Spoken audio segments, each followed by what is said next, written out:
I remember the first time I walked into Bobby Mackey's music world, like it happened just last night. The smell of old wood and whiskey hung heavy in the air, and the dim neon lights gave the whole place a kind of dreamlike haze, except it wasn't a dream.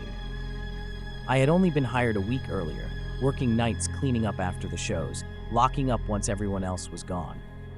That first shift alone started off quiet, but there was this strange pressure, like the walls were breathing with me. I didn't believe in ghosts, didn't have a reason to. But the longer I stayed, the more the silence turned into something else, something watching, something waiting. It began with the sound of humming, soft, female, like a lullaby drifting just out of reach. I chalked it up to my imagination, but then the lights flickered and my radio turned itself off. I went downstairs to check the breaker, and that's when I felt it. The air got dense, freezing cold, like I had stepped into a meat locker. My breath clouded instantly. Then, out of nowhere, my chest tightened, like someone had wrapped a rope around me and started pulling. I couldn't move. I couldn't even scream. The hallway was empty, but the feeling was unmistakable. I wasn't alone.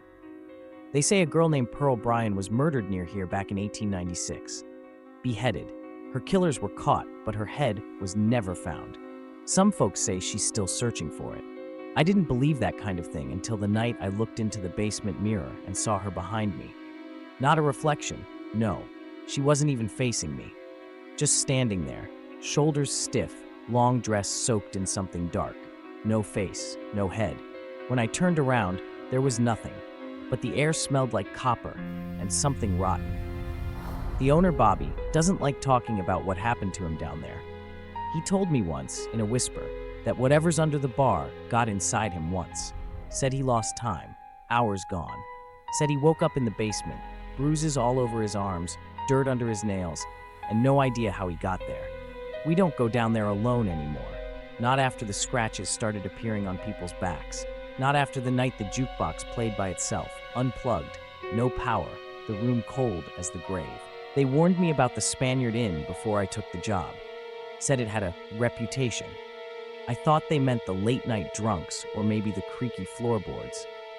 But there's something about that place that doesn't settle right in your bones. From the moment you step in, it feels like the building is watching you, like it's been alive far longer than it should. I started working nights, locking up after last call, wiping down tables while the others headed out. It was quiet mostly, except when it wasn't. The first thing I noticed was the sound of hooves outside, just beyond the windows, but there was no carriage, no horse, just cobblestones echoing with something long gone. Locals like to whisper about Dick Turpin, the highwayman who supposedly lived and died here. Some say he still walks the upper halls in a long black coat, waiting. I didn't believe it, until I saw him. One night, I was cleaning near the stairwell when a tall figure passed by the corner of my eye. I thought someone had stayed behind, so I followed him up the stairs, calling out. No answer.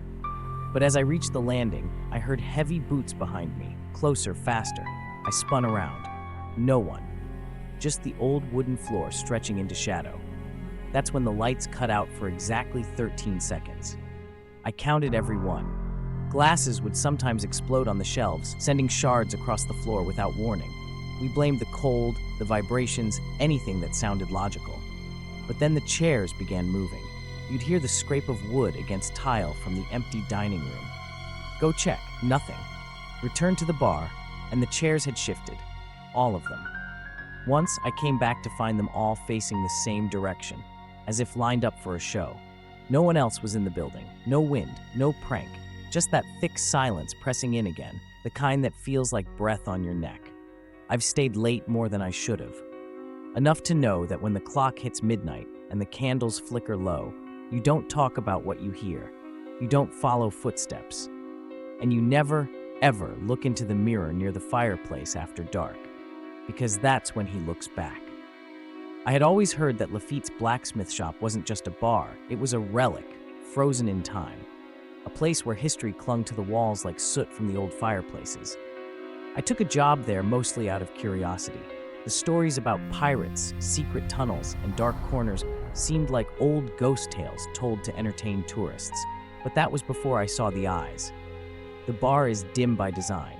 Candles flicker in old iron sconces, and the air is always heavy with the scent of rum and something older, something like sea salt mixed with ash.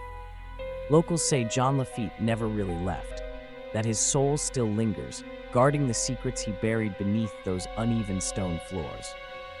My first real encounter came late one night, long after we had closed. I was counting bottles behind the bar when I felt someone watching me from the far end of the room.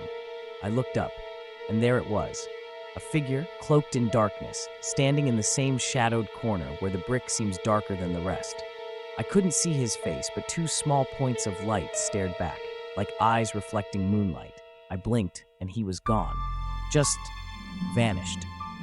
But the air stayed thick, like after a storm, and I swear I heard a faint voice whisper something in French. Not the soft, lyrical kind. They were guttural, urgent. I don't speak the language, but whatever it said, it wasn't friendly. We've had security footage reviewed more than once because of things like that. Figures that walk across the frame and dissolve into the walls. Shadows that stretch the wrong way, moving opposite to the candlelight. More than once, we've played back the tape only to hear voices, multiple, whispering under the hum of the equipment. The strange part? Most of them speak in 18th century French, the kind no one around here speaks anymore. Guests report hearing the same thing, always from the same area near the fireplace. Some even claim they've felt hands brush against their backs or hair, only to find no one there. I've stopped trying to explain it. You don't work at Lafitte's for long if you need everything to make sense. You just learn the rules. Don't stare too long into the shadows. Don't close alone if you can help it.